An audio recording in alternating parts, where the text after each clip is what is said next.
தமிழ் கதைகள். காட்டிலே ஒரு விருந்து. எலிராணியின் வீட்டில் விருந்து நடந்தது.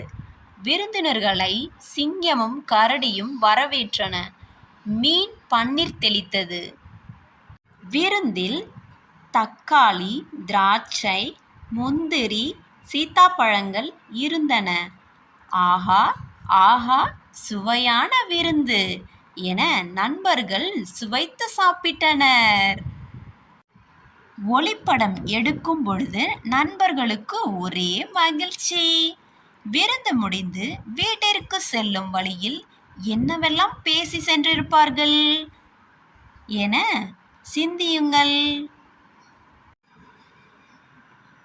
காட்டில் விருந்து நடந்ததை பற்றி அனைத்து விலங்குகளும் போகும் வழியில் நல்ல வார்த்தைகளை பேசிக்கொண்டு சென்றனர்கள். அவை என்னவென்று பார்க்கலாம். முதலில் நரி சொன்னது, ஆகா, எனக்கு எலிராணியிடம் ரொம்ப பிடித்திருந்தது, அவங்களுடைய அன்பான உபசரிப்பு அப்படி என்று நரி சொன்னது. அடுத்தது முயல் என்ன சொன்னதென்றால், எனக்கு அவங்க உணவு அளித்த அந்த விருந்து எல்லாம் எனக்கு ரொம்ப பிடித்திருந்தது அப்படி என்று முயல் சொல்லியது. கிளி என்ன சொல்ல வென்றதென்றால், எனக்கு ரொம்ப பிடித்த பழங்கள் வைத்திருந்தார்கள், அது எனக்கு ரொம்பவும் பிடித்திருந்தது அப்படி என்று கிளி சொன்னது.